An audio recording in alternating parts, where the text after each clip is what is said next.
Welcome sa ating video. Sa videong ito samahan niyo ako mag-setup ng kanilang pangsamantagal na tirahan ng ating alagang crayfish kung hindi ka pa naka-follow at subscribe.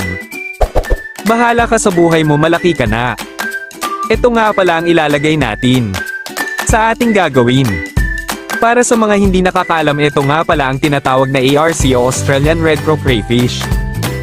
Salamat nga pala sa napag-score natin neto, wash out sa'yo. Okay, simulan na natin. Kumuha muna ako ng PVC pipe para gawing kanilang hides, dahil pare-parehong bastardo eto. Baka magbalagbagan sila, kaya kailangan natin sila gawa ng tig-iisa. At naglagari na nga siya. Kailangan lang natin ng saktong haba at taas lang na makakapagtago sila. Bilisan mo naman dyan at inaantok sila sa'yo, panay ka sukat gawin mo na. Gantong sukat nga lang pala ang ating mga kailangan para sa kanilang taguan, dalawa nga pala ang ating kailangan neto.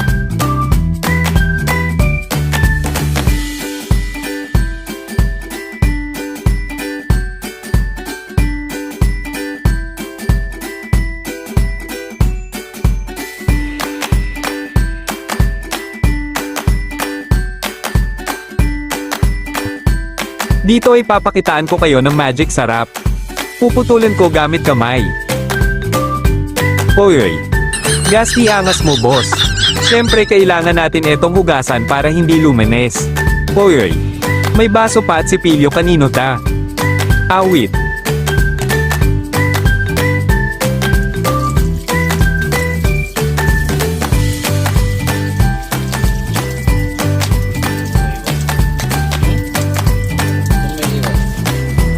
Hoy, Gasti, ang bilis.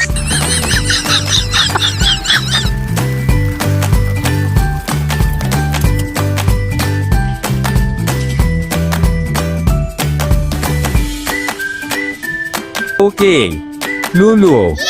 At siya nga pala, nakalimutan ko mag-video kung saan ko nakuha ang lagayan. Awit, at eto, subukan na natin. Tamang-tama lang para sa kanilang 5.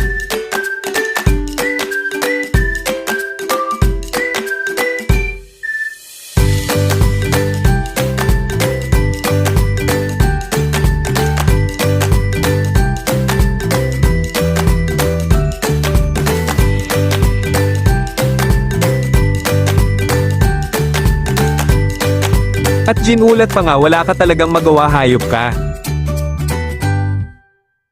At pahiram muna netong isa.